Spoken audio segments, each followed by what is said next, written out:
का समाधान।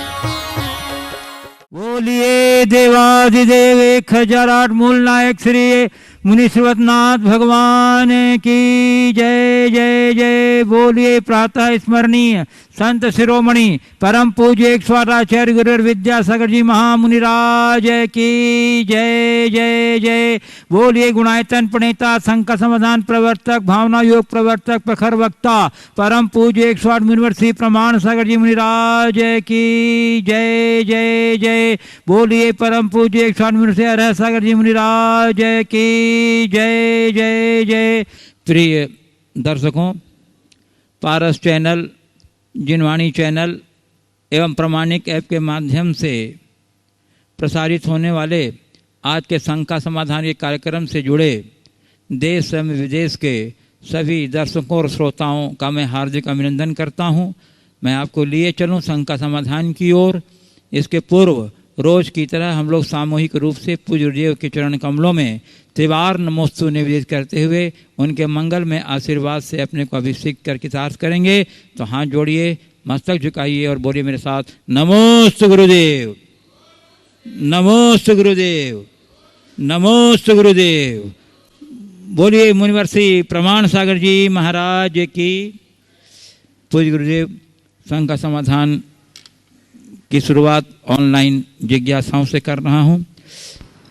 गढ़ाकोटा जिला सागर से श्रीमती प्रवीण सिंघई कह रहे हैं, गुरुदेव स्वाध्याय कितने प्रकार से किया जा सकता है?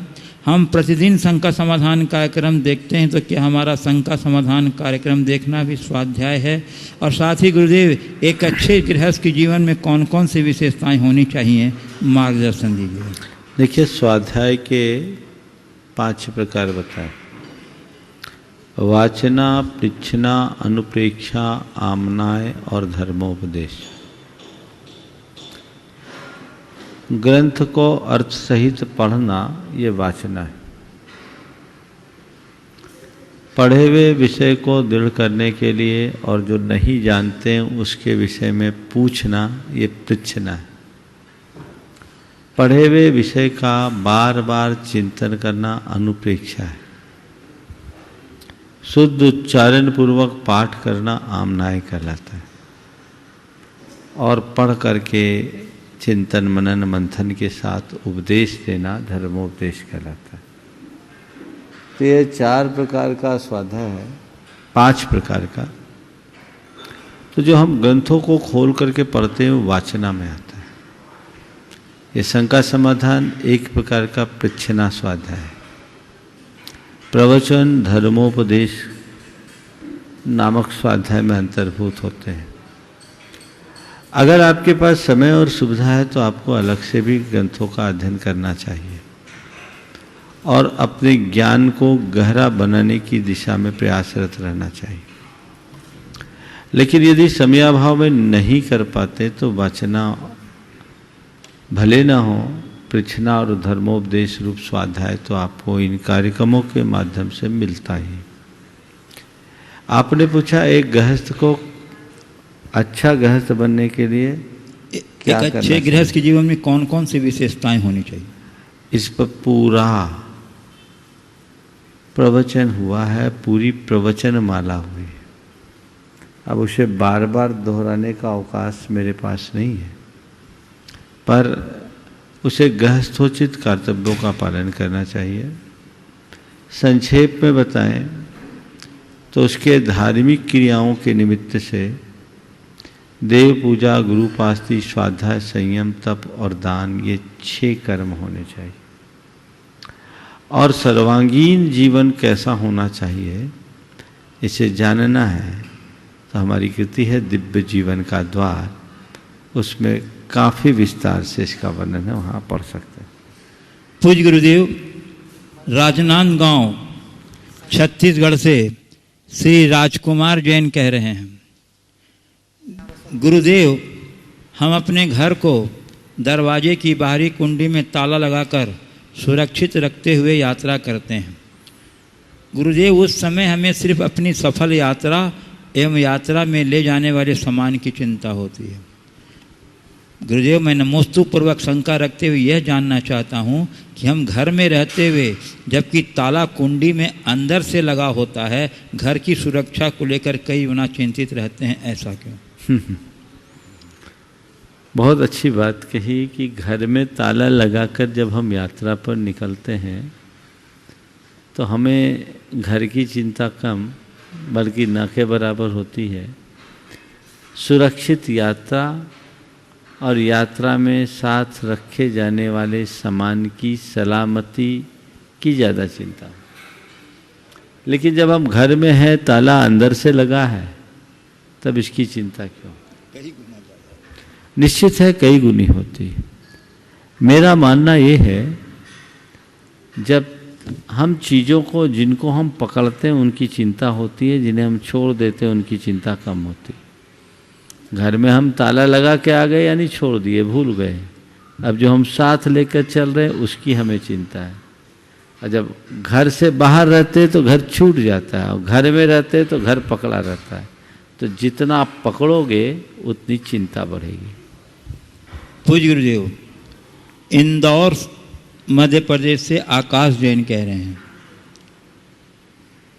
महाराज श्री तीर्थंकरों के जाप में ओम ह्रीम श्रीम क्लीम ऐम अरहम श्री आदिनाथाय नमः या श्री पार्श्वनाथाय नमः, तो ये सारे बीज मंत्र तो किसी भी तीर्थंकर के नाम के साथ जोड़कर पढ़ सकते हैं, या सिर्फ बड़े बाबा का मंत्र में ही जोड़ करके पढ़ना चाहिए? देखिए, मंत्रों की संरचना बड़ी साधना से होती है। आप बने बनाए मंत्रों को जपो, अपनी तरफ से मंत्र बनाओगे तो चक्कर में पड़ जाओ।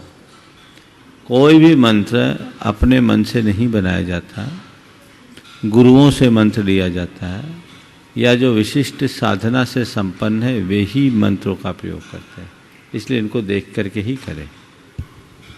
पूज्य गुरुदेव, जोधपुर राजस्थान से श्री सुभाष जैन कह रहे हैं, मेरी जिज्ञासा यह है कि दुनिया को जीतने की शक्ति रखने वाले मानव स्वयं को क्यों नहीं जीत पाते? समाधान दीजिए। दुनिया को जीतने की शक्ति रखने वाला मनुष्य स्वयं को क्यों नहीं जीत पाता? उसकी एक ही वजह है, उसे दुनिया के शत्रु में शत्रु दिखते हैं। खुद के भीतर छिपे हुए शत्रुओं की पहचाने नहीं होती, उन्हें देख नहीं पाता। जब तक वो अपने भीतरी शत्रुओं की पहचाने नहीं करे तो उन्हें जीतेगा कैसे? हमें चाहिए कि हम अंदर के शत्रुओं को पहचाने और उसे जीतने की कोशिश करें। बाहर के शत्रुओं से यदि कोई हारता है तो उसका नुकसान केवल एक जीवन का है, पर भीतरी शत्रुओं की हार हमें जन्म जन्मांतरों से दुखी बना दे। पूज्य गुरुदेव, कटनी पुरानी बस्ती से आशा जैन कह रही हैं, महाराज जी, एक बैर है जिसको पल भर में अनुभव कर लिया जाता है, और एक प्रेम है जिसका विश्वास दिलाने के लिए सारा जीवन कम पड़ जाता है। ऐसा क्यों होता है? क्या बिना बैर के जीवन नहीं चल सकता? बैर का अनुभव पल भर में होता है और विश्वास के लिए जीवन होता है। मैं सीधी बात बोलता हूँ, दूध फाड़ने के लिए एक बूंद नींबू पर्याप्त है, पर दूध को जमाने के लिए 10-12 घंटा का इंतजार करना पड़ता है। जो सृजनात्मक गुण है वो धीरे धीरे जमते हैं, बुराइयां तेजी से पनपती है। बेशरम का पेड़ जहाँ फेंक दो वहाँ पनप जाता है, इसलिए नाम उसका बेशरम है। पर चंदन का पेड़ उगाने के लिए हमें बहुत साधना करनी पड़ती है। तो यही बात बैर और प्रेम के संबंध में है। इसलिए न मन में बैर पालो, न कभी प्रेम खो। पूज्य गुरुदेव, आकाश जैन टैक्स कंसल्टेंट कटनी से पूछ रहे हैं, गुरुवर, कई बार भावुकता में कुछ ऐसे कार्य हो जाते हैं जो हमें लाभ भी करा देते हैं और कभी मुसीबत में भी डाल देते हैं। मेरा प्रश्न ये है कि भावुकता हमारी कमजोरी है या ताकत, और इस भावुकता का हमारे जीवन में क्या महत्व, क्या होना चाहिए? देखिए, भावुकता कहीं कहीं कमजोरी है और कहीं कहीं ताकत। मनुष्य में भाव प्रवणता होनी चाहिए, पर अधिक भावुकता का आवेग कभी कभी अनर्थकारी बन जाता है। भावनाएं हो, पर भावनाओं का ऐसा बहाव ना हो कि सब बह जाए, वो नियंत्रण में हो। शुष्क बुद्धिवाद भी ठीक नहीं और पूरी तरह से भावुक होकर रहना भी ठीक नहीं। हमें दोनों के मध्य समन्वय बना करके चलना चाहिए। पूज्य गुरुदेव, ओम। सिरोंज मध्य प्रदेश से इंजीनियर दीपक जैन कह रहे हैं गुरुदेव। ये अपना कुछ एक अनुभव भी दे रहे हैं और कुछ जिज्ञासा भी है इनकी गुरुदेव। गुरुदेव, आचार्य भगवान के आशीर्वाद से मैं और मेरे 76 वर्षीय पूज्य पिताश्री कोरोना की जंग जीत कर घर आ गए। बहुत अच्छा। जैसे ही हम दोनों की रिपोर्ट पॉजिटिव आई, कुछ क्षणों के लिए तो पैरों तले जमीन खिसक गई। बस तुरंत ही आपकी अनेक सकारात्मक बातें याद आईं। मैंने पापा को कहा, तैयारी कीजिए, हमको विदिशा चलना है। अनेक तोड़ देने वाले हालतों के साथ हम रवाना हुए। आचार्य श्री के आशीष एवं 108 बार पार्श्वनाथ स्तोत्र के वाचन से पूर्ण संपर्क में रहने के बाद भी पत्नी, दोनों बच्चे एवं दुकान के 2 सहयोगी निगेटिव आए। हम सारे रास्ते में मैं स्वस्थ हूँ, मैं प्रसन्न हूँ बोलते हुए गए। और वहाँ पर भी जहाँ हमें क्वारंटाइन किया था, मैंने सभी लोगों को मंगल भावना और अनेक लोगों को भावना योग भी कराया। सभी ने मुझे हॉल का लीडर बना दिया था। हमारे अथक प्रयासों से वहाँ शाम का भोजन भी जल्दी आने लगा। सभी हमारे साथ जैन हो जाते थे। हमारे कलेक्टर महोदय डॉक्टर पंकज जैन ने मुझे फ़ोन कर भी मेरा मनोबल बढ़ाया। सभी मित्रों ने परिवार का भरपूर सहयोग किया। गुरुदेव, संक्रमण बढ़ रहा है, मरीज बढ़ रहा है। इस हालात में सधर्मी मरीजों के साथ समाज के दायित्व पर प्रकाश डालने की विनती करता हूँ, कृपया। देखिए, बहुत अच्छी बात कि आप एक बड़ी जंग जीत करके आए हैं। आपके 75 वर्षीय पिताजी ने भी इस कोरोना को हराया और आप भी। और जो सबसे बड़ी बात अपने अपने अनुभव की बताई कि इस घड़ी में सकारात्मक कमांडो के साथ अतिरिक्त रूप से आपने जो भावना योग किया, निश्चित इसका कुछ न कुछ प्रभाव होगा। इस संक्रमण के दौर में कोई अछूता नहीं है, सभी लोग संक्रमित हो रहे हैं। हमारे बहुत सारे साधर्मी भाई भी इससे प्रभावित हो रहे हैं। ऐसे समय में मैं 2 बातें कहूँगा। जो संक्रमित हो गए हैं वो घबराए नहीं, अपना संबल बनाए रखे, विश्वास बनाए रखे। चिकित्सकों के परामर्श के साथ साथ भावना योग नियमित करें। ऐसा करने से उनको जल्दी स्वास्थ्य लाभ होगा, उनकी इम्यूनिटी स्ट्रांग होगी। भावना योग से भी हमारी इम्यूनिटी बढ़ती है, क्योंकि भावना योग न्यूरोसाइको इम्यूनोलॉजी ही है। ये इम्यून सिस्टम को स्ट्रांग बनाने में मददगार है, यदि हम अपने भीतर प्लेसिबो इफेक्ट को बढ़ा लेते हैं तो आप ये करिए, ये एक बहुत अच्छी चीज़ है। और समाज से मैं कहूँगा कि जो संक्रमित हुए हैं उनके साथ हम सकारात्मक व्यवहार रखें, उन्हें उपेक्षित या तिरस्कृत न करें, उनसे घृणा न करें, उनका संबल बढ़ाएं, उनको साथ दें। और साथ ही जो लोग बचे हैं उनसे मेरा कहना है कि थोड़ा शासन के द्वारा दिए गए दिशा निर्देशों का पालन करें, ताकि आप खुद को संक्रमण से बचा सकें।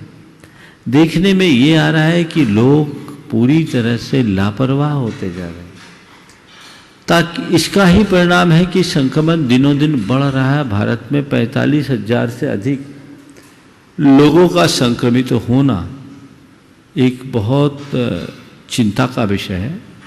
इसके लिए आप सबको सावधान होना पड़ेगा, सजग रहना पड़ेगा अपने हर व्यवहार में।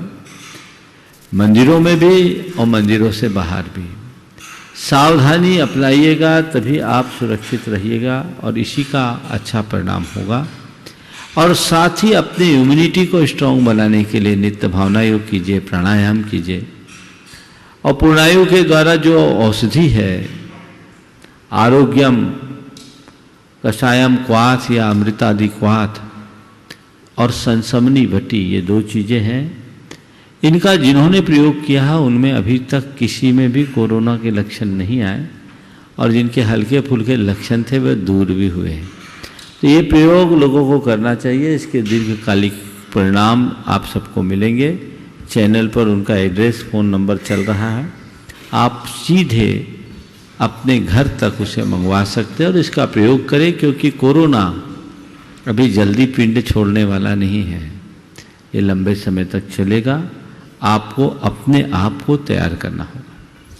पूज्य गुरुदेव, इंदौर मध्य प्रदेश से डॉक्टर साधना कह रही हैं, गुरुदेव हमारे भगवान वीतराग हैं, वे किसी का कुछ भी नहीं करते, फिर भी उनके अनगिनत मंदिर हैं, उनकी पूजा उपासना होती है, पर कर्म हमारे भूत वर्तमान एवं भविष्य का निर्माण करता है, परंतु कर्म का कोई भी मंदिर नहीं है। कोई भी कर्म की पूजा नहीं करना चाहता, बस भाग्य एवं भगवान के भरोसे रहते हैं। तो गुरुवर, हमें कर्म की उपासना किस तरह करनी चाहिए? बहुत अच्छा सवाल किया है, एक अलग परिप्रेक्ष्य में पूछा है कि भगवान वीतरागी हैं, वो हमारे लिए कुछ करते धरते नहीं हैं, फिर भी उनके अनगिनत मंदिर है। और कर्म जो हमारे भूत भविष्य वर्तमान का निर्धारक है, उसका कोई मंदिर नहीं है। क्यों न हम भगवान की पूजा की जगह कर्म की उपासना करें। सबसे पहली बात तो मैं ये कहूँगा, कर्म का मतलब हमें थोड़ा व्यापकता से समझना चाहिए। कर्म का मतलब केवल इतना नहीं जो हमारे जीवन निर्वाह के साधन के रूप में हम अपनाते हैं। लोग कर्म को एक पुरुषार्थ मानते हैं और अपने बाह्य जीवन के निर्वाह के लिए अपेक्षित साधन के रूप में स्वीकार करते हैं। निश्चित ये कीजिए, ये एक कर्म है, पर कर्म ये नहीं है, इतना ही नहीं है। हमारी धार्मिक क्रियाएं भी हमारा कर्म है, जो हमारे अंतर जीवन को मजबूती देती है, स्थिरता देती है। कोई भी व्यक्ति कितना भी उद्यमी क्यों ना हो,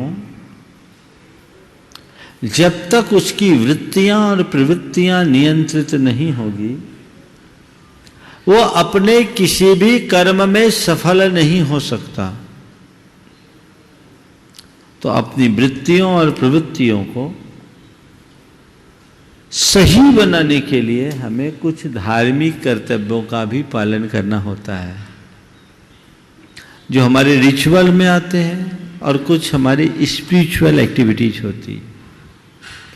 इन दोनों का जब हम पालन करते हैं तो उससे हमारी भाव दशा बदलती है, हमारा चिंतन बदलता है, हमारी विचारधारा बदलती है, अंदर का उत्साह प्रकट होता है और उसके बदौलत हम बहुत कुछ अच्छा कर पाने में समर्थ होते हैं।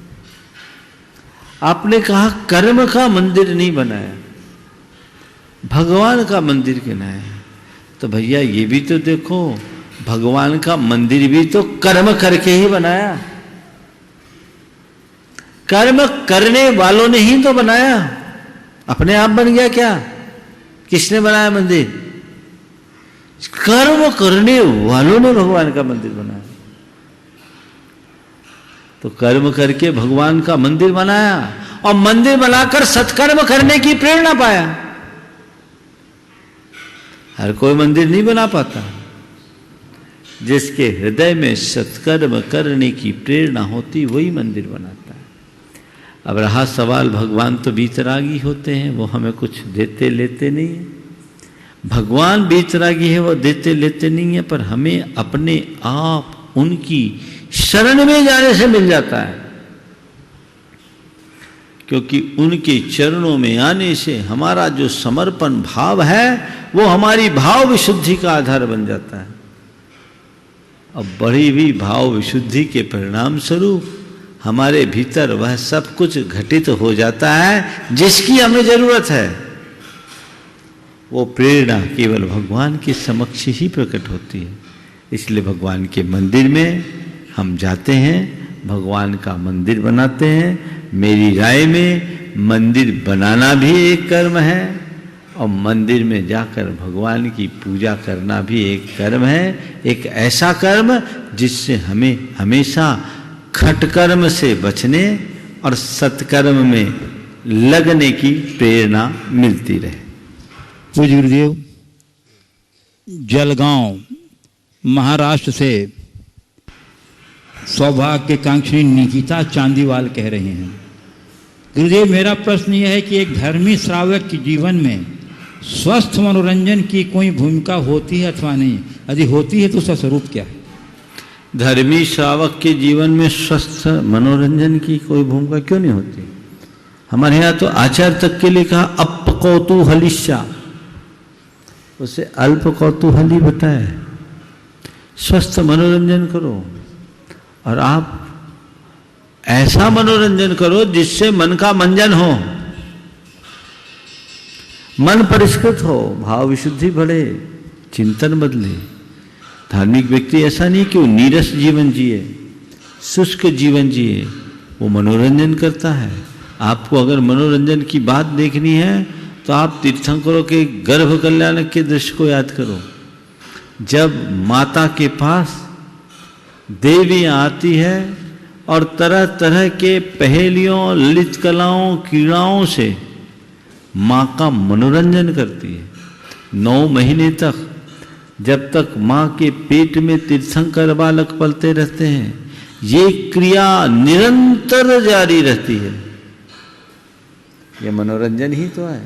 आमोद प्रमोद, ललित कला, विनोद, हास्य और पुरुषार्थ और पराक्रम की गाथाएं उस अवधि में सुनाई जाती है, वैसी क्रीड़ाएं की जाती है।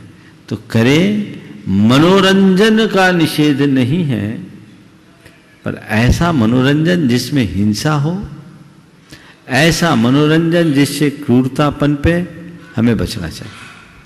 पूज्य गुरुदेव, गया बिहार से श्रीमती शारिका सेठी कह रही हैं, गुरुदेव मैं अपने जन्म दिवस के अवसर पर आपके चरण कमलों में नमोस्तु पूर्वक आशीर्वाद की कामना प्रेषित करती हूँ। महाराज श्री, मेरी जिज्ञासा ये है कि हम लोग अपने ग्रुप में सामूहिक पाठ करते हैं। अलग अलग व्यक्तियों के पास अलग अलग जिनवाणी होती है, उसमें कई जगह पाठांतर भी मिलते हैं। अब उनमें कौन गलत है कौन सही है ये हम लोग निर्णय नहीं कर पाते हैं। जिसके हाथ में जो जिनवाणी होती है उसी के अनुसार बोलते हैं। तो संभव है किसी न किसी का गलत पाठ हुआ होगा, तो इसमें क्या दोष लगेगा और इसका क्या समाधान है? देखिए, पाठांतर है, कई जगह मुद्रणगत, अंकनगत त्रुटियाँ भी रही। हमें प्रामाणिक प्रकाशनों को लेना चाहिए। हमारे नित्य पूजा पाठ में सबसे ज़्यादा प्रमाणिक ज्ञानपीठ पूजांजलि, भारतीय ज्ञानपीठ से प्रकाशित, जिसमें किसी प्रकार की टंकणगत कोई त्रुटियां नहीं है और न ही कोई सैद्धांतिक कमियां हैं। हम उसको मानक बना करके चले।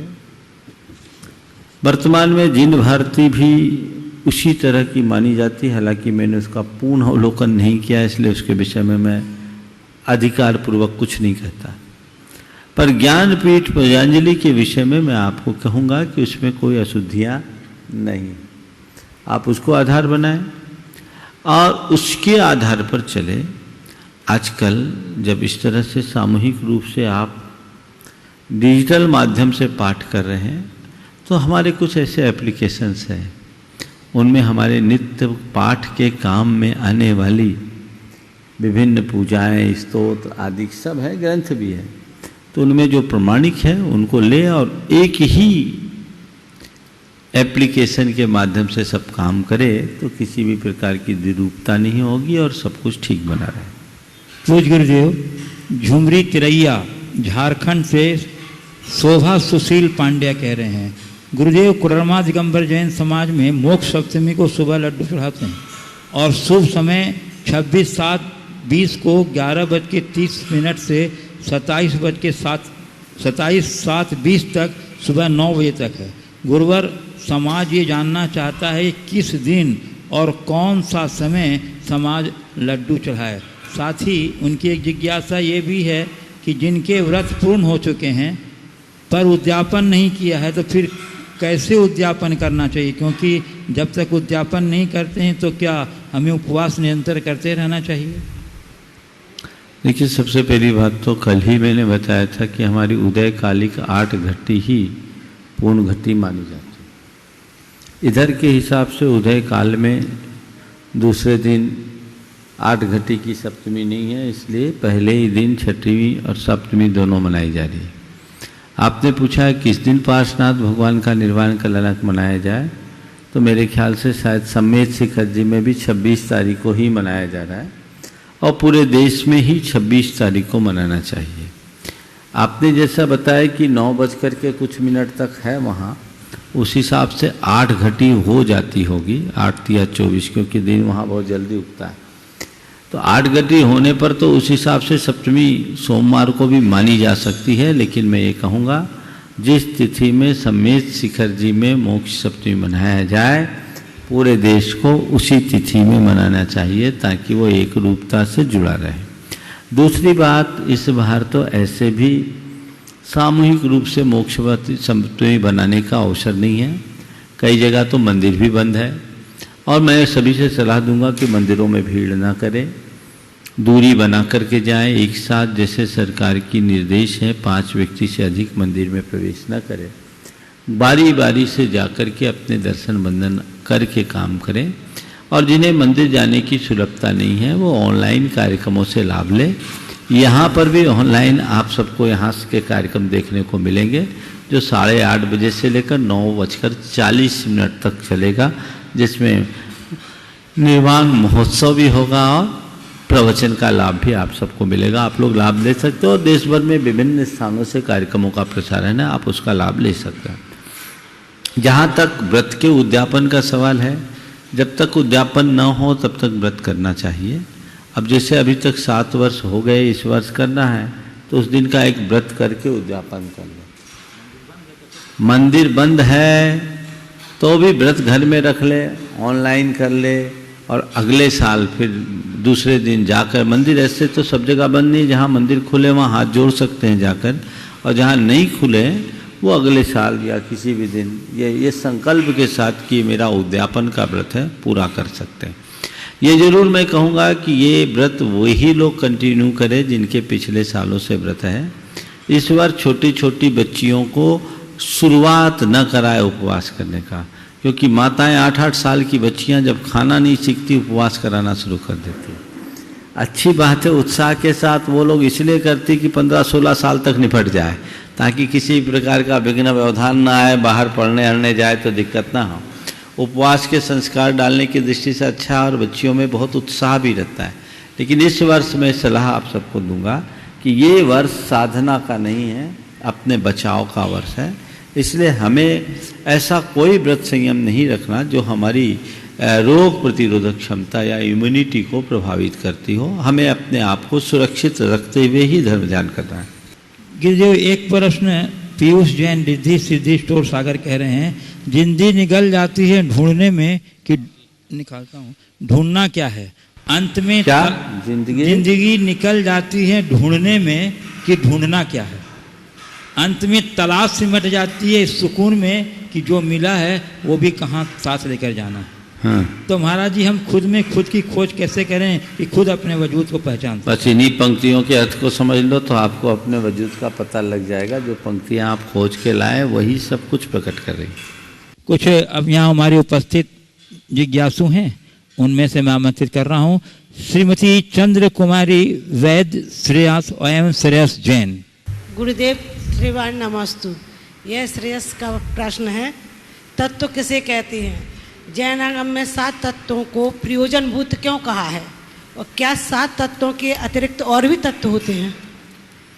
देखिए, तत्व का जो शब्दार्थ है इसका मतलब है सार, सारभूत पदार्थ को तत्व कहते हैं। दुनिया में तत्व नाम से अनेक चीज़ें हैं। विज्ञान की भाषा में कहें तो 92 एलिमेंट्स हैं, 92 तत्व हैं। ये अलग अलग मान्यताएं हैं, लेकिन जैन धर्म में तत्व 7 बताए, क्योंकि 7 में हमारे जीवन का संपूर्ण निचोड़ प्रकट हो जाता है। वो हमारे जीवन का सार तत्व है। इनको हमने समझ लिया तो जीवन के लिए जो भी प्रयोजनीय उसे जान लिया। हम इस संसार में, इस संसार कैसे बना, इस संसार में जो सुख दुख घटित हो रहा उसका कारण क्या है, क्या ऐसी भी कोई अवस्था है जो सुख दुख से परिमुक्त है, यदि है तो उससे पाने का रास्ता क्या है। ये हमारे जीवन के मूलभूत प्रश्न हैं और इनका उत्तर हमें इन तत्वों के माध्यम से मिलता है कि ये संसार जीव और अजीव का मेल है। संसार में हमें जो सुख और दुख मिलता है वो कर्मों के निमित्त से मिलता है, जो आश्रय और बंध के माध्यम से हमारे जीवन में जुड़ते हैं। इनको रोकने का उपाय है संवर और निर्जरा, और इनसे रहित अवस्था का नाम मोक्ष है। इसे जब तक हम नहीं जानेंगे, अपने स्वरूप को नहीं पहचानेंगे, तब तक हम अपने जीवन के सार तत्व को उद्घाटित नहीं कर सकते। बोलिए। मैं आमंत्रित कर रहा हूँ श्रीमती संध्या प्रेमचंद जैन सागर। पूज्य गुरुदेव डॉक्टर विनय जैन कटनी से कह रहे हैं, गुरुदेव मेरा प्रश्न यह है कि कहते हैं कि जिस दिल में दया करुणा की भावना नहीं होती है उस दिल में धर्म के बीज अंकुरित हो नहीं सकते। क्या दया ही धर्म का आधार है? जैन धर्म का सुप्रीम प्रिंसिपल अहिंसा नॉन वायलेंस है और बौद्ध धर्म का सुप्रीम प्रिंसिपल करुणा कंपैशन है। क्या दोनों में कोई अंतर है? बिल्कुल। धम्मो दया विशुद्धो धर्मस्य मूलम दया। व्यवहार में बिना दया के धर्म नहीं होता। और आपने पूछा है कि जैन धर्म में धर्म का जो चरम रूप है वो अहिंसा और बौद्धिज्म में करुणा है। क्या अहिंसा और करुणा दोनों एक है? अहिंसा और करुणा दोनों जैन धर्म में भी करुणा भी जैन धर्म है, और जैन धर्म में चरम करुणा की बात की गई। अहिंसा को जैन धर्म में परम ब्रह्म बताया और उसे ही करुणा का रूप बताया जो जीव का एक स्वभाव है। हमें उस अनुरूप अपने जीवन को आगे बढ़ाने की कोशिश करनी चाहिए। तो करुणा का रूप हमारे जीवन में घटित हो। बौद्धों के यहाँ जो करुणा है और जैनों के यहाँ जो करुणा, उसमें बुनियादी अंतर है। जैन धर्म में करुणा का न केवल विवेचन है अपितु उसका सूक्ष्म रीति से पालन है। आज बौद्धों में करुणा होने के बाद भी वो जीवन में दिखती नहीं। आज वहाँ भी मांस भक्षण की छूट दे दी गई, केवल इतना कहने से कि मरे हुए प्राणी को तो खा सकते हैं। तो उसने पूरे करुणा का ही मखौल उड़ा दिया। इसलिए बौद्ध धर्म में वर्णित करुणा का केवल वर्णन है और जैन धर्म में करुणा का जीवंत रूप। श्रीमती संध्या प्रेमचंद जैन सागर। नमोस्तु गुरुदेव, मेरे परिवार का कोटिशय नमोस्तु। महाराज श्री, आज रत्नकंठ सावकाचार्य की क्लास में एक प्रसंग आया कि दान देने से श्रावक के आरंभ जनित पाप नष्ट हो जाते हैं। इस आरंभ जनित पाप को किस तरह विवेक से करें, कृपया मार्गदर्शन दें। बिल्कुल सही है। गह कर्म नापि निचितम कर्म विमाष्टि खलु ग्रह विमुक्ता नाम अतिथि नाम प्रति पूजा रुधिरमलम धावते बारी। गृहस्थों के दिन भर के घर गृहस्थी संबंधी कार्यों से अर्जित पाप गृह त्यागी अतिथियों के सत्कार से साफ हो जाते हैं। ठीक उस तरह जैसे रक्त की धार को पानी धो डालता है। आपने पूछा है कि हम अपने गृहस्थी के पाप को कम कैसे करें। यत्नाचारी प्रवृत्ति करो। ये मत सोचना कि हम साधु का सत्कार करें तो मेरे पाप तो कट ही जाएंगे, तो हमको अच्छा लाइसेंस मिल गया पाप करने का। विवेक पूर्वक क्रिया करो, विवेक पूर्वक काम करो। जितना आप यत्नाचार करेंगे उतना ही पाप से बचेंगे। नमोस्तु गुरुदेव। गुरुदेव कटनी मध्य प्रदेश से इसके पर मैं इसके बाद तैयार रहेंगी रितु नवीन बबलू जैन कटनी। तब तक गुरुदेव शरद सरावगी कटनी गुणायतन ट्रस्टी कह रहे हैं, गुरुजी मेरा प्रश्न यह है कि 100 व्यक्तियों में से एक दो व्यक्तियों के ही कान में बाल होते हैं, मैंने ऐसा अनुभव किया। और जिनके कान में बाल होते हैं वे अति विशिष्ट होते हैं। वो व्यक्ति या संत होते हैं, महात्मा होते हैं, या अत्यधिक ज्ञानी होते हैं। वे व्यक्ति अपना पूरा सिर मुड़ाने वाले, दाढ़ी मूछ भी बनवा लें, परंतु कान के बाल नहीं कटवाते हैं। ऐसा क्यों? क्या वह अपने कान के बाल को सुरक्षित रखना चाहते हैं? देखिए, कान खींचने की अपने यहाँ एक बड़ी पुरानी परंपरा है। किसी को ठिकाने लगाना है तो उसके कान खींचे जाते हैं। और जो महान लोग होते हैं ना, वो कहते हैं हमारे कान खींचना चाहो खींचो, हमने पहले ही से खींच के रखे हैं। बाल रहे और कोई कान खींचे तो बड़ी वेदना होगी। लेकिन जो जागरूक लोग हैं वे अपना कान खिंचवाने के लिए तैयार होते हैं। तो कान की जो बाल हैं, इसके विषय में जो शास्त्रों में वर्णन आता है, व्यक्ति के दीर्घायुष्क, बुद्धिमत्ता और सरल चित्तता का द्योतक माना जाता है। कुछ स्थानों में व्यक्ति को धन धान्य से परिपूर्ण होने का भी प्रतीक माना है। लेकिन ये अपनी जगह है, बहुत सारे लोग कटवाते भी, पर कान की शेविंग तो कर नहीं सकते, यहाँ रेजर तो चला नहीं सकते, नहीं तो लोग उसको भी साफ कर देते हैं। कैंची से कुतरते हैं, पूरा साफ नहीं कर पाते। जैसे मूछ मुड़ाते वैसे कान मुड़ाने की गुंजाइश होती तो शायद उसको भी क्लीन शेव करते हैं। लेकिन ये एक व्यवस्था है, हम लोगों के लिए शास्त्र में आज्ञा नहीं है। हमारे लिए केवल दाढ़ी, मूछ और सिर के बालों को ही उखाड़ने की आज्ञा है, क्योंकि यही जीव हिंसा है और यहीं के बाल ज़्यादा बढ़ते हैं। नहीं तो फिर और आगे आ जाओगे, मेरा छाती के भी बाल उखाड़ लो, फिर तो शरीर में बहुत बाल हैं, कहाँ कहाँ उखाड़ोगे? उसकी कोई व्यवस्था नहीं। कौन से केस उखाड़ना? जो ज़्यादा बढ़े। मूछ दाढ़ी बहुत तेजी से बढ़ते हैं, कान के बाल नहीं। प्रकृति ने इसी तरीके से दिए हैं कि ऐसे हैं।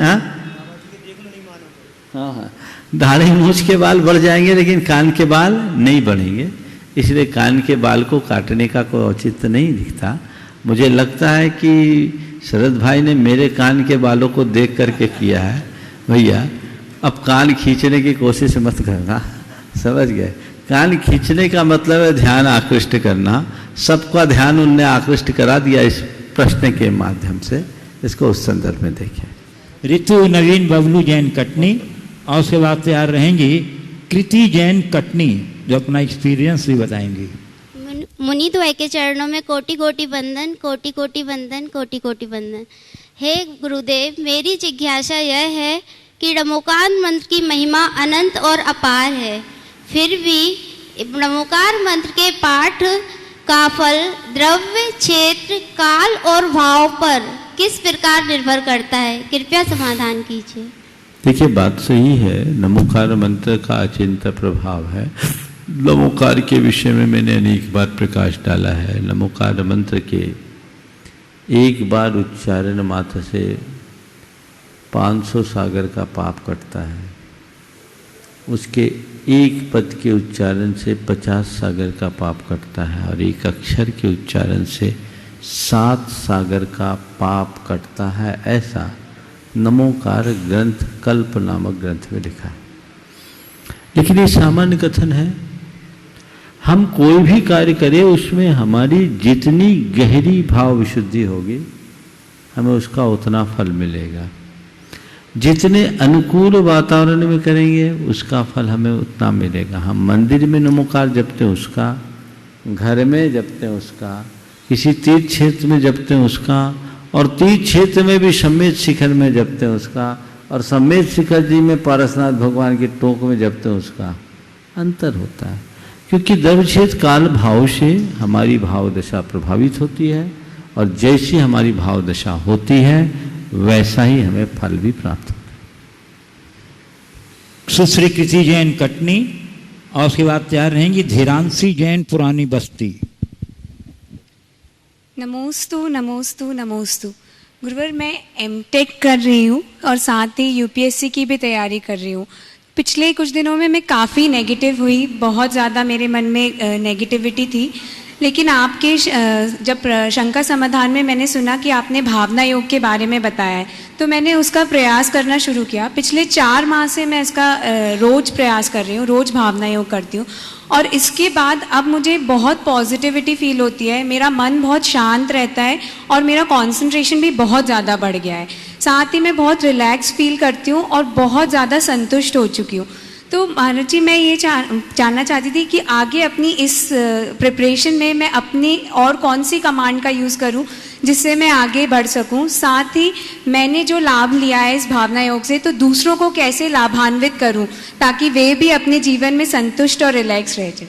बहुत अच्छी बात, आपने भावना योग का प्रयोग किया और उसके परिणाम को भी अपने जीवन में घटित किया है। बहुत ही प्रशंसनीय बात है, और ऐसा आपने नहीं, आप जैसे हजारों युवकों ने, युवतियों ने किया है।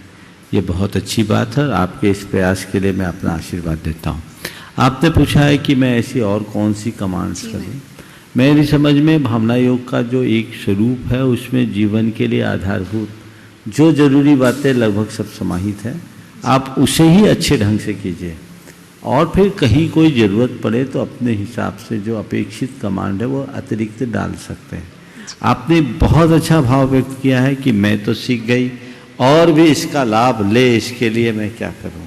तो उसके लिए आप चाहिए कि लोगों को अवेयरनेस लाएं, विभिन्न माध्यमों से लोगों तक ये बात पहुंचाएं कि देखो भावना योग कितना उपयोगी है। मैं भावना योग से इतना प्रभावित हुई, आप लोग भी प्रभावित हो, जीवन में बदलाव आएगा, स्टेबिलिटी आएगी, हम काम करने की क्षमता बढ़ा पाएंगे, अपनी निगेटिविटी को कम कर पाएंगे, अपने स्ट्रेस को मैनेज कर पाएंगे। जो आपका अपना एक्सपीरियंस है उसे अपने परिचितों और संपर्कियों के मध्य पहुंचाओ, उन तक बताओ, वो आपसे मोटिवेट होंगे और आगे बढ़ेंगे। और बड़ा सिंपल सा तरीका है, भावना योग के लिए किसी प्रशिक्षक की जरूरत नहीं है, इसको केवल प्रमोशन की जरूरत है। जो लोग भावना योग के प्रशिक्षक की बात करते, प्रशिक्षण तो वहाँ है नहीं। प्रशिक्षण तो जो महाराज कह रहे सो आपको करना है, वहाँ केवल प्रमोशन की बात है। तो आप प्रमोट करो, प्रमोशन करो, और जो भी इसको प्रमोट करना चाहते हैं सबका स्वागत है। बहुत लोग कर ही रहे हैं, अभी ऑनलाइन भी भावना योग की परंपरा चली 21 दिन तक, कुछ लोग उसके बाद भी कंटिन्यू कर रहे हैं। सभी को चाहिए इसे जैनों तक नहीं, जन जन तक फैलाने का प्रयास किया। धीरांशी जैन, पुरानी बस्ती, तो तैयार रहेंगे हर्ष जैन, कटनी। गुरुदेव, आपके चरणों में मेरा बारंबार नमोस्तु। गुरुदेव, मेरी ये जिज्ञासा है कि जब हम मंदिर जी के कुएं से जल छान कर लाते हैं तो हम उसे विधिवत जिनवाड़ी उसमें डालकर ले आते हैं और स्वच्छ जल रख लेते हैं। महाराज जी, 48 मिनट के बाद हम उस जल को पुनः उपयोग में लेने के लिए पुनः छानते हैं। तो महाराज जी, हमें उस जीवाणी को उसी कुएं में डालना चाहिए। कुछ अनुभवी लोग कहते हैं कि हम उसे घर पर भी डाल सकते हैं। तो महाराज जी, ये कैसे, कहाँ और क्या उचित है? बहुत अच्छा सवाल है। देखिए, पहली बात तो यह है कि पानी को आप छानते हैं और जीवानी करते हैं, जिनवानी नहीं। जीवानी यानी उसमें जो जीव हों उसे वापस पानी में डालने का नाम है जीवानी। हमने छाना, उसे वहाँ का वहाँ पहुँचाना। तो पहला प्रयास तो ये करना चाहिए कि जो आए तुरंत उसे गर्म कर दें, कुनकुना कर दें 48 मिनट के भीतर। तो आपको 6 घंटा या 12 घंटा तक फिर कुछ करने की ज़रूरत नहीं होती। फिर आप उसको वापस ले, दोबारा गर्म कर लें, बार बार छानने की ज़रूरत नहीं होगी। लेकिन यदि ये संभव नहीं है तो दोबारा आप उसे छान कर वापरिए और उसमें हो रहने वाले जीवानी को आप मूल स्थान में ही समर्पित कीजिए, घर में नहीं, दूसरी जगह नहीं। इससे पाप होगा। जिस जलाशय से आप जल लेकर आए हैं, बिना किसी आलस्य और प्रमाद के आपको वही करना चाहिए, अन्यथा वो सदोष होगा। हर्ष जैन, कटनी। उसके बाद तैयार रहेंगे श्री सेठ सुभाष जैन, निर्देशक, धर्म प्रभावना समिति एवं गुणायतन ट्रस्टी। हेलो, गुरुवर के चरणों में 3 बार नमोस्तु नमोस्तु नमोस्तु। महाराज जी, मेरी शंका ये है कि कभी कभी किसी का भला करने के लिए एक मिनट, ये बात महाराज जी कह रहे बच्चे लोग कैसे करें, ये चर्चा मैंने की है व्रतियों के लिए। पानी छानने की जो प्रक्रिया है, अब नल का पानी आप छान रहे हो तो कहाँ डालोगे? ये कुएं के पानी की बात की है, जो व्रती लोग हैं उनकी बात की। सवाल भी शायद इसका उसी भाव से होगा, है ना, चौके के हिसाब से। बाकी लोगों का नल का पानी तो छानना केवल एक सिंबॉलिक क्रिया है। हाँ बोलिए भाई। महाराज जी, मेरी शंका ये है कि कभी कभी किसी का भला करने के लिए कुछ कड़े निर्णय लेने पड़ते हैं जो प्रथम दृश्य सामने वाले को अहित लगता है, तो हमें कड़े निर्णय लेकर उसका हित करना चाहिए या उसे उसके हाल पर छोड़ देना चाहिए? अगर किसी के हित के लिए हमें कड़े निर्णय लेना पड़े तो उसे हमें स्वीकार लेना चाहिए और उसी में उसका हित है। वो कड़ा निर्णय देखने में कड़ा है लेकिन परिणाम अच्छा है। श्री सेठ सुभाष जी जैन, निर्देशक धर्म प्रभावना समिति, गुणायतन ट्रस्टी, और सेवा तैयार रहेंगे श्रीमती निकिता शुभम जैन, कटनी। महाराज जी, पैसे लेके पूरी जिंदगी बाजार में जाते रहे परंतु सुख नहीं मिला। सुख नहीं मिला। बहुत सुख अच्छा। कहाँ प्राप्त होगा? कृपया। बहुत सुंदर। पैसा लेके पूरी जिंदगी बाजार में घूमते रहे, सुख नहीं मिला। सुख कहाँ प्राप्त होगा? बस जिस दिन पैसे का मोह छोड़ोगे और बाजार में घूमना बंद करके अपने भीतर झांकोगे, सुख ही सुख मिल जाएगा। सुख बाहर नहीं, सुख भीतर है। अपने घर को देख बावरे, सुख का जहां खजाना रे।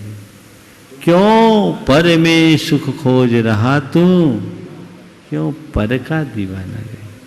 मुश्किल तो यही है कि लोग धन दौलत में और चीजों में सुख खोजते हैं, जबकि सुख तो हमारी आत्मा में बसता है।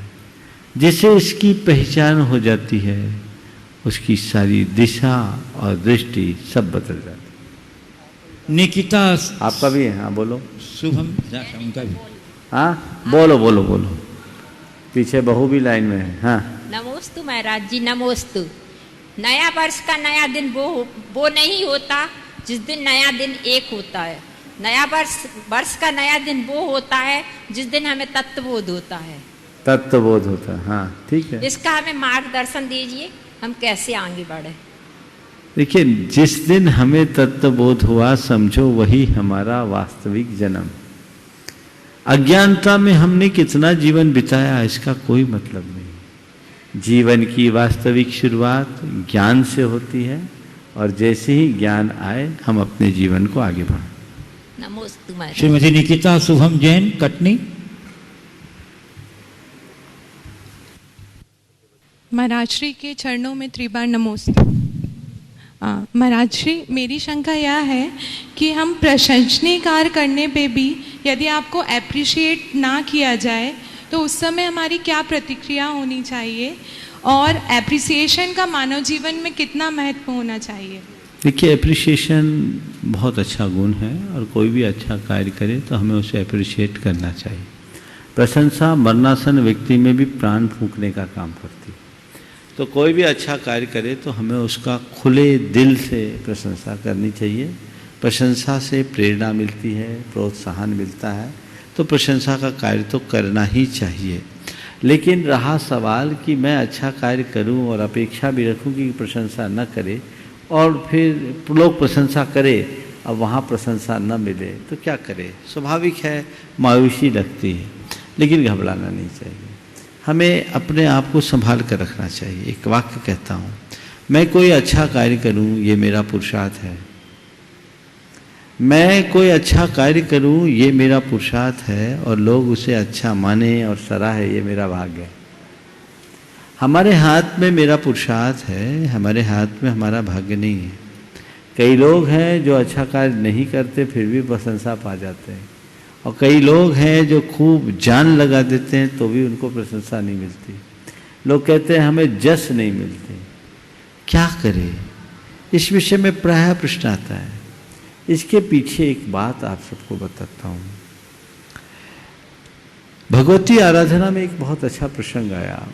वर्षों ये सवाल आते रहे मैं तरह तरह से जवाब देता रहा, लेकिन जब भगवती आराधना का स्वाध्याय कर रहा था उसमें एक प्रसंग मिला, उससे पूरा मेरी सोच ही बदल गई। उसमें लिखा कि जो व्यक्ति अच्छा काम करने वालों की सराहना नहीं करता, औरों का अपमान और तिरस्कार करता है, वो ऐसा कर्म बांधता है कि कहीं उसकी प्रशंसा नहीं होती और जगत में तिरस्कृत होता है।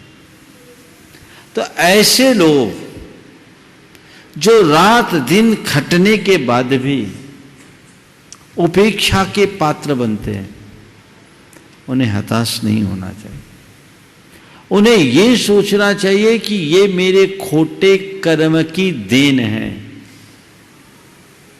मैंने औरों की सराहना पहले नहीं की, इसका परिणाम मुझे ऐसा मिल रहा है। चलो बीत गया सो बीत गया, अब मैं संभल करके चलूं ताकि आगे का जीवन मेरा ठीक हो। और अच्छा करने पर जब ऐसा नहीं मिल रहा है तो बुरा करूंगा तो और क्या होगा। तो ऐसे सिचुएशंस में अपने आप को हताश करने की जगह अपना प्रयास तेज करना चाहिए। यदि ऐसा करते हैं तभी उसके सही परिणाम होते। पूज्य गुरुदेव, ग्रेटर नोएडा उत्तर प्रदेश से सुहनय जैन कह रहे हैं हम। महाराज श्री, मेरी जिज्ञासा आपके आज के सुबह के प्रवचन से है। महाराज श्री, मैं मन वचन काय से आपका निरंतर स्मरण करता हूँ, परंतु जब आज आपने संघनन की परीक्षा के उदाहरण के तौर पे पति द्वारा पत्नी के ऊपर 2 हाथ उठाने वाला उदाहरण दिया तो मुझे कुछ अटपटा सा लगा। महाराज श्री, मैं पूर्णतया समझ सकता हूँ कि आप संघनन के प्रतीकात्मक उदाहरण दे रहे थे और सभी उदाहरण संघनन को उचित और व्यापक हित के दे रहे थे, परंतु 2 हाथ उठना और पत्नी द्वारा सह लेना सर्वथा अनुचित है। यह कहीं न कहीं हमारी समाज में तथा कथित व्यभिचारी पुरुषों को घरेलू हिंसा के लिए लाइसेंस प्रदायक है, जो कि पूर्णतया अनुचित एवं कानूनन दंडनीय अपराध भी है। मैं संघनन के ऊपर आपके प्रवचन से पूर्णतया सहमत हूँ, परंतु कृपया इस उदाहरण पर उचित प्रकाश डालें और मेरी शंका का समाधान करें। देखिए, ऐसा लगता है कि प्रश्नकार बहुत गहराई से सुनते हैं, पर उन्हें थोड़ा आशय पकड़ना चाहिए। हमने जो उदाहरण दिया उस उदाहरण का प्रयोजन ये नहीं कि घरेलू हिंसा हो, घरेलू हिंसा तो होनी ही नहीं चाहिए, मारपीट भी बिल्कुल नहीं होनी चाहिए। लेकिन आजकल कभी कभी किसी व्यक्ति के उत्तेजना में, आवेग में यदि एकाध बार हाथ उठा दे तो बवंडर खड़ा हो जाता है, इससे घर टूटते हैं। देखिए, मनुष्य की कुछ मानवीय दुर्बलताएं होती हैं। बच्चे भी लड़ते हैं झगड़ते हैं, बड़े भी लड़ते हैं झगड़ते हैं। हालांकि हमें इसे पूरी तरह नियंत्रित रखना चाहिए, प्रेम से हिलमिल करके काम करना चाहिए। हिंसा का तो कतई प्रोत्साहन देना ही नहीं चाहिए। लेकिन यदि कोई व्यक्ति किसी वजह से हिंसा कर दे तो उसका प्रतिवाद हमें सकारात्मक तरीके से करना चाहिए, नकारात्मक तरीके से नहीं। मेरे कहने का प्रयोजन यही था, सह करके आप ज्यादा शांति पाओगे कहकर या उसका प्रतिकार करके नहीं। प्रतिकार किसी भी कार्य का अच्छा परिणाम नहीं होता। हम अपने व्यवहार से सामने वाले के हृदय को भी तो बदल सकते हैं। मैंने कहा था कि पागल के प्रलाप को भी झेलना पड़ता है, और उस समय आपने नहीं सोचा। उस महिला के उद्गार में मैंने कहा था कि मैं यही सोचती कि उस समय उनके अंदर पागलपन का दौरा आ जाता। एक दृष्टिकोण है। कई बार व्यक्ति का ऐसा स्वभाव बन जाता है तो क्या करोगे? उससे लड़कर अलग रहोगे, झगड़ा करोगे, उसको जेल में डलवाओगे? हर व्यक्ति का निर्वाह होना चाहिए, उसकी बुराइयों और दुर्बलताओं का शोधन होना चाहिए। लेकिन ऐसा नहीं है कि हम छोटी छोटी बातों को लेकर केवल कानूनी अस्त्र का आलम्बन लें और घर परिवार का वातावरण बिगाड़ें। मेरा आशय यही है, अगर लोग ये सोचते हैं कि महाराज इसमें घरेलू हिंसा का समर्थन कर रहे हैं, कतई नहीं। मैं तो हिंसा मात्र का निषेध करता हूँ और इस तरह की बातें नहीं होनी चाहिए। इन उदाहरणों को सुनाने का उद्देश्य केवल यही है कि हम घर परिवार की छोटी मोटी बातों को नज़रअंदाज करके जीवन को आगे बढ़ाने का प्रयास करें। बंधुओं, पूज्य गुरुदेव के निरंतर आहार के उपलक्ष्य में श्रीमती कुसुम जैन, मातेश्वरी राकेश कुमार, राजेश कुमार जी, हीरो पुक वाले, इन्होंने 51,000 रुपया धर्म प्रभावना समिति के लिए और 1 लाख रुपया गौशाला हेतु दान की स्वीकृति दी है। और गुरुदेव श्री सेठ सुभाष चंद्र शुभम जैन धर्म प्रभावना समिति के लिए 51,000 रुपया, गौशाला के लिए 11,000 रुपया प्रदान किया है। और ये साथ इन्होंने भी आज गुरुदेव के निरंतर आहार के उपलक्ष्य में 51,000 रुपया की राशि, ये यूनाइटेड ट्रस्टी भी हैं और हमारे धर्म भावना समिति के निर्देशक भी हैं। 51,000 की राशि दी, 11,000 गौशाला के लिए दिया है। और विजय कुमार चंद्र कुमारी जैन वैद्य परिवार, इन्होंने भी धर्म प्रभावना के लिए 11,000 रुपये की राशि दी है। बहुत बहुत आप लोग को सबको उदारता से सम्मान। श्रीमान प्रमोद कुमार जैन, श्रीमती सविता जैन, कोयला वाले दिल्ली निवासी, धर्म प्रभावना हेतु इन्होंने भी 11,000 रुपये की राशि दी है। संजय जी जैन, आदित्य जैन, गौशाला हेतु इन्होंने 11,000 रुपये की राशि दी है।